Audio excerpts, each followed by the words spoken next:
Welcome back, children. Let's continue the lines here. Satyati says, I remember an 8-year-old girl we rescued from intergenerational forced labor from stone quarries. When she was sitting in my car right after rescue, she asked me, why did you not come earlier? So Satyati narrates an incident that once he saved an 8-year-old girl from intergenerational forced labor. What is intergenerational forced labor, children?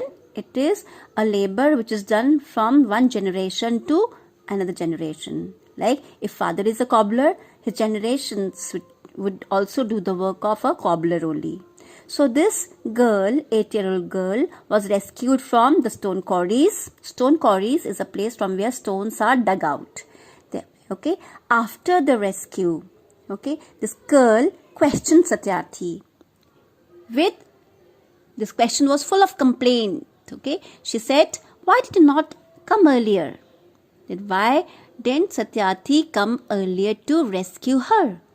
Her angry question still shakes me and has the power to shake the whole world.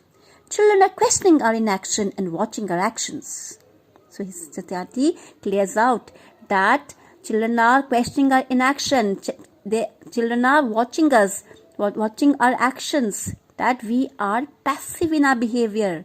We are not active. We are simply watching them suffering quietly, but we are not taking any kind of action. So he says the angry question of the little girl has the power to shake the whole world. Okay. Then he says we need collective actions with a sense of urgency. Sense of urgency means immediate action. He says now it's time to take a collective action to liberate the children from slavery. Now we should take some immediate action. Every single minute matters. Every single child matters. Every single childhood matters. He says now it's not time to wait and watch. Now every minute is important now. Every single child is important now. Every single childhood is important now. Because childhood once gone will not return. We should not try to, spoil the childhood of the children in the world around. Therefore, I challenge the passivity and pessimism surrounding our children. Passivity is inactivity. Pessimism is lack of hope or confidence. He said, now he's challenging. He says, now I challenge. It's, too late to act now. Still, he says that I challenge this culture of silence and this culture of passivity, this culture of neutrality. Neutrality refers to lack of strong quality. So, we people as mature people have not acted upon anything. We have not even taken initiative to end up the sufferings of the little children. We are simply watching them and not acting.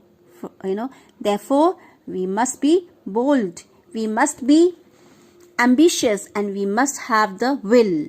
So now we should all come together and try to be ambitious in our life. We must keep our promises. We must stand with our children. We must keep our promises that we should now start supporting our children. We should not keep sitting and quietly keep watching the sufferings caused to them. Right? Then he says, over 50 years ago, on the first day of my school, then he just recalls an incident over 50 years ago. That long time when he joined the school and it was his first day in his school, I met a cobbler boy my age.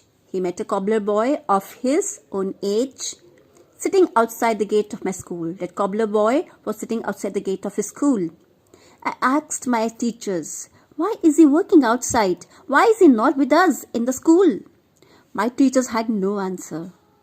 One day I gathered the courage to ask the boy's father. He said, sir, I have never thought about it. We are born to work. So he says, now here you can see Satyati as a child who had a lot of feelings, for he had those compassionate feelings in his childhood only. So when he saw a cobbler boy of his age working outside his school gate, he really did not feel good. And he questioned his teachers that why is he not sitting with him to study? Why is he working outside? The teachers did not have any answer. Even the father of the boy did not have any answer. He said that he had never thought of sending his child to school. He says, we are born to work. Our fate is, we are destined to work. Our fate is to work throughout our life. We are not destined to study. Right? This word is destined. Okay? So, his answer made me angry. It still makes me angry. As a child, I had a vision for tomorrow. A vision of that cobbler boy sitting with me in my classroom. So, he says that when his father answered that we are born to work, his answer made him very angry. And he says, now also it makes me angry. He says, as a child, I had a vision. He says, I had an ability to think for tomorrow. Okay, he had an ability. Every child must be having such an ability to think what he wants to be tomorrow. Okay, he wants to. Every child has a vision for tomorrow. If he could have a vision as a child, okay, he dreamt of that cobbler boy sitting with him in his classroom. Okay, so that's what he visualized. And he says, now that tomorrow has become today. He says now that tomorrow has become today. Now he is that much mature enough to fulfill his vision, fulfill his dream come true. So he says, I am today, you are today. Today, it is a time for every child to have a right to life, right to freedom, right to health, right to education, right to safety, right to dignity. Dignity means self-respect, right to equality, and right to peace. He says, now that was past, now it's today. Now we are living in today. Even I am today, you are today. Now that was past when the people had been leading their life in sufferings and sorrows. Now it's time to bring a change in the world. It's time to bring a change in the life of every child. Every child has right to life, right to freedom, right to health, okay, right to live nutritiously, right to education, right to safety, right to live with self-respect, right to equality, and right to peace. So he says, today, beyond the darkness, I see the smiling faces of our children in the blinking stars. Today, in every wave of every ocean, I see my children are playing and dancing today. Dancing.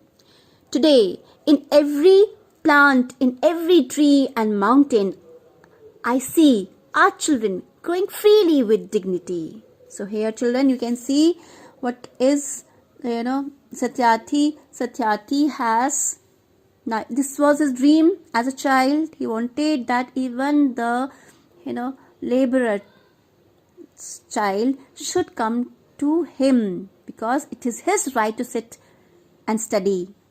Childhood is to enjoy. It's not a time to work, right?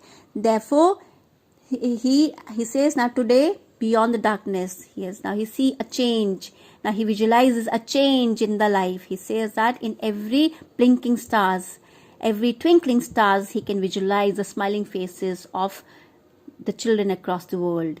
In every wave of every ocean, he can visualize the waves as if his children are playing and dancing. He visualizes that his children are growing freely with dignity, like every plant, every tree, every mountain which are present in the nature. Right? Then he says, friends, I want you to see and feel this today inside you. He says that now it was my vision as a child, and I am presently visualizing it, and I'm trying to make it true. But now it's your turn. I want even you to rise from your passive nature and see and feel.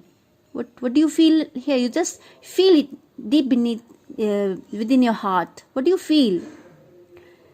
That there are thousands and thousands of Mahatma Gandhis and Martin Luther Kings and Nelson Mandelas calling on us. He says now he can feel that now the times have changed. People are changing the course of life. Okay, the youth is not sitting quietly. Youth is trying to bring a change in their life. They are developing. They are growing up. Okay, he says it's already the end of the speech, and he hopes that the time is changing now, and new reformers like Mahatma Gandhi, there are many, millions, thousands of Mahatma Gandhis, Martin Luther Kings, Nelson Mandelas, they are trying to bring new change in the society. Okay, they are trying to revolutionize the world.